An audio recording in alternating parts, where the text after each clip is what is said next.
Hey, it's me, Andy B, the Dizzy Busy PT, speaking out for all those too busy to be dizzy. And let's face it, who is not too busy to be dizzy? So, what we are really working on is trying to find and teach the most efficient way, the fastest way to get rid of your vertigo.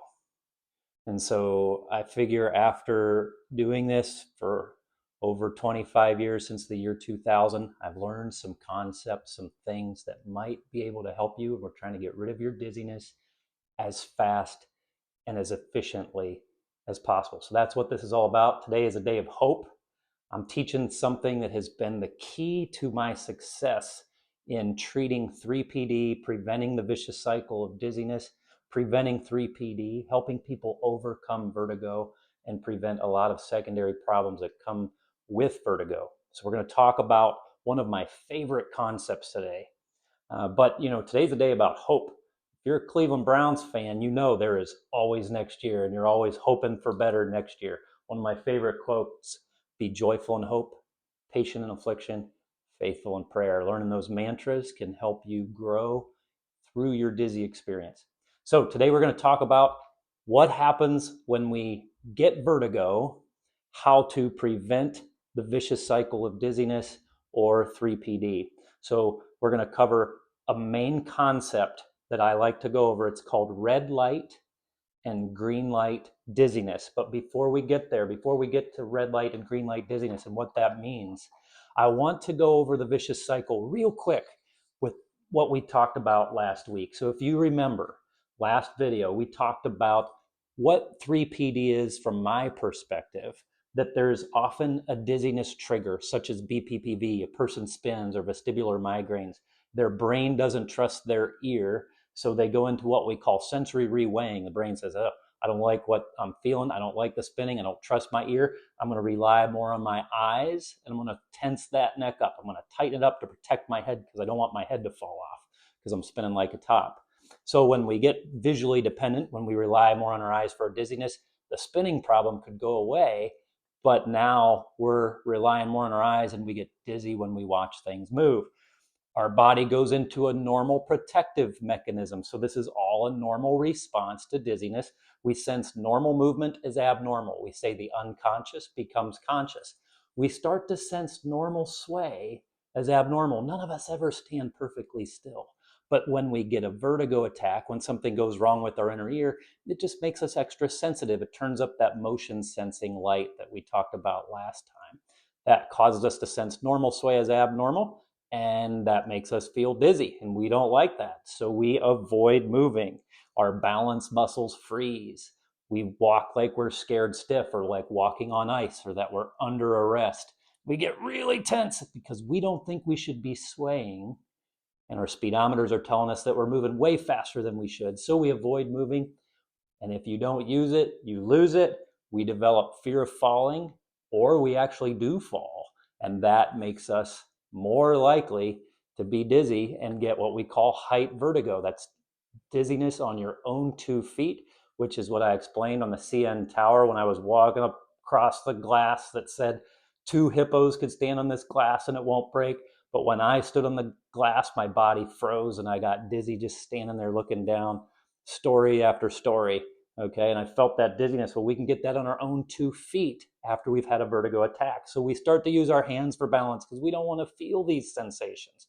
And that leads to anxiety, and anxiety triggers all this. Okay, so how do we battle this?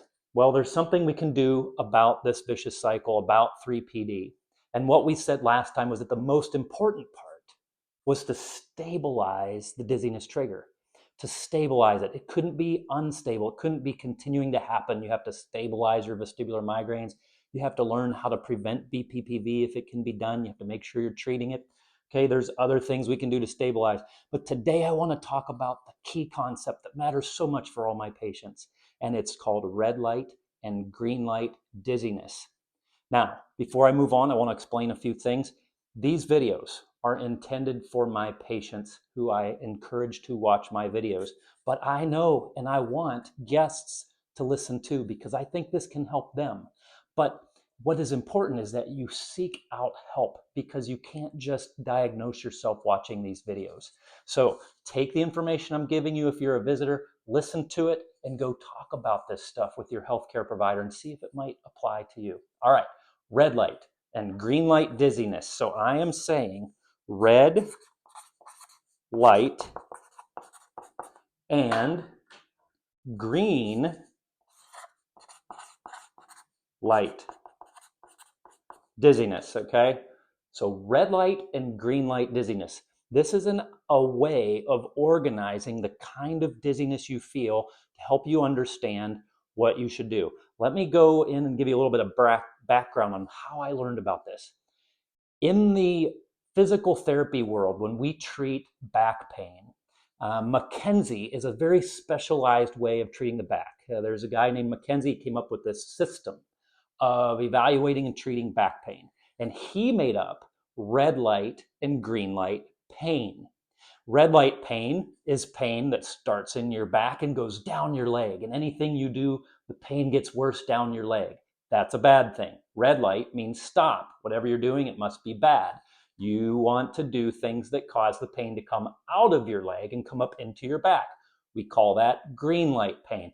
If the pain leaves your leg and comes up into your back, even if the pain gets worse in your back, but better in your leg, we call that green light. So whatever you're doing that's causing centralization to occur, or the pain to leave your leg and come up into your back, that's green light pain. We want to keep doing that. Well, I learned about that in like 1998, and I started to think with my patients with dizziness that maybe they would benefit from a similar way of thinking when they're dizzy. And so here's what it is, guys, and this is key. So very important. If you get this, I promise it will be a tool that will help you get better and will make you less dizzy faster, most efficient way possible. Okay, so what is red light dizziness? Red light dizziness is intense spinning dizziness. Red light means stop, okay? I want you to imagine a tornado coming through the town. You are in a home, there's a tornado in the town. When a tornado is in the town, what we know is we got to go to the basement because it's really bad outside. There's danger. So we go to the basement. We wait for the tornado to pass. Once the tornado leaves, we come up out of our basement and we got to clean up the mess. Red light dizziness is when the tornado is in the town. That's when you're spinning like a top. Anytime you move, the room is spinning. Maybe you're holding still and the room is spinning. If it's BPPV, the room's spinning every time you move, okay? You want to stop. Make sure you're not vomiting. Get some Zofran on Dancitron. That might even be a time to take some Meclizine. Get a fan going, some peppermint oil. Cool your body down. If possible, if nobody can figure out why you're dizzy, if you can get a video of your eyes during red light dizziness, that can help you get help faster, okay? Red light is terrible dizziness. When it's red light dizziness, if you have BPPV, we do repositioning maneuvers, okay? We want to fix it. We don't want to make you move through red light dizziness. If your red light dizziness is from something like a vestibular migraine, moving more is basically impossible. We would never tell you to do that. But red light dizziness in a migraine means, okay, I need to video my eyes, explain that this is exactly what I'm going through to my healthcare providers so that we can prevent these migraines from happening, okay? The good news about intense crazy spinning is that it never lasts forever. It usually stops. I don't think I've ever had a patient that spins for their entire life.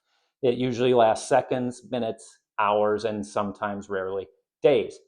Once the red light dizziness stops and we fix it, we stabilize the cause, we put the calcium crystals back, we figure out that it's a vestibular migraine, we prevent vestibular migraines. If it's a virus, the virus has run its course.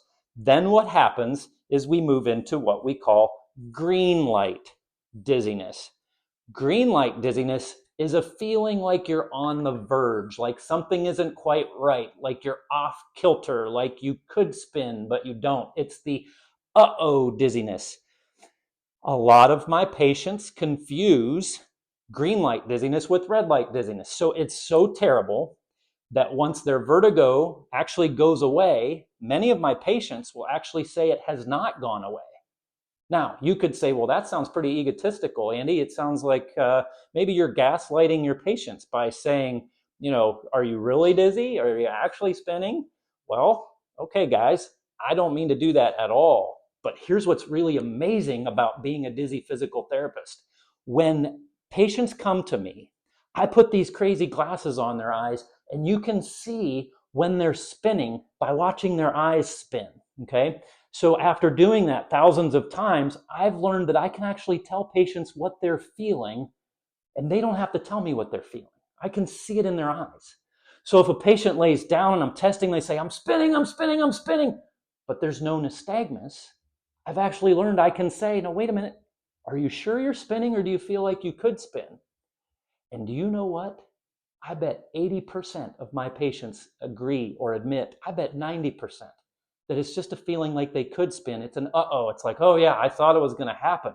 It was terrifying, but it didn't, okay? So that's where green light dizziness comes in. It's a time to reflect deeply on what you're feeling, okay? So we can attack this, because the way to prevent the vicious cycle of dizziness is that you fix the dizziness trigger, but then often a lot of the other parts of the cycle, the thing to do is to start to work through it, okay? So think about a weak muscle. If it's weak, how do you get it stronger? You got to use it. Well, when you use a weak muscle, it might hurt a little bit. It might not feel the way it used to, okay? That's how pre-spin, that's how green light dizziness is. It's like an uh-oh, here it comes. Oh no, what if it does? But it doesn't. I'm on the verge. I just don't feel quite right. I feel kind of off kilter. We call that green light dizziness. Green means go. The tornado has left the town. It's time to go clean up the mess, okay? Crazy thing is, it's kind of like an earthquake. Like when there's an earthquake, that'd be red light dizziness. Seek safety, seek shelter. And then I feel terrible for people who go through earthquakes. What happens? They get aftershocks. They get these feelings like there's going to be another earthquake. Well, the aftershocks are kind of like green light dizziness. As long as my patients are safe, green means go. It's time to relax through the feelings that make you feel those uh-ohs and start to work through them. We call that habituation or substitution. Different ways to go about treating some of these other dizzy feelings that come on after the tornado comes through the town. So, what I really want you to understand through this video is that when an intense vertigo attack happens, it is terrifying and it leaves a memory in our brain. And sometimes the cause of it can actually cause damage to our inner ears, or maybe our brainstem or cerebellum, or maybe our muscles tense up, and we get some of these pre-spin uh-oh sensations, sometimes from the anxiety, sometimes it's still from the inner ear not being right. I like to think of it like the inner ear being kind of bruised. The bad part's over, but it's still healing. But the only way to get better, the only way to work through it, is to move through it, to relax through it, to kind of bring it on. Motion is lotion. Motion helps emotion. The more we move through these feelings and relax through them and know that the uh-ohs are going to happen, but it's green light dizziness. Green means go. Bring it on, baby. It's good to be dizzy. The more we adapt that really weird way of thinking, the faster we get better, the more likely we are to prevent what I think this is more likely, this concept. I would love to study it. If you consider the red light, green light dizziness, okay, green means go, bring it on, let's go. I want to be dizzy. I want to feel that pre-spin. And I know you're thinking, Andy, you sound crazy right now. But it's kind of this way of thinking that the pre-spins, the uh-ohs are kind of a stimulant that can help you get better. So that is red light and green light dizziness. When you've had an attack, you need to know once it's over. Are you in red light dizziness when you get additional attacks, or are you in green light dizziness when you get additional attacks? Differentiating the two, we treat them completely differently. So I hope I've explained that well. I can look at this again. We can talk about it again. If I've done a good job or not done a good job, if I'm confusing you, Leave some comments down below. Have you ever thought of your dizziness problem this way? Have you ever treated patients who have dizziness this way? I'd love to hear from you. Please subscribe to my channel if you like what you're hearing. Hit the notification button. And hey, if you could even share my video, that would help. I'm really trying to create a community that can come together, and we're trying to fix dizziness as efficiently, as quickly, and as misery-free as possible, so we can take your vertigo to Vertigone so that our patients can go and spin no more.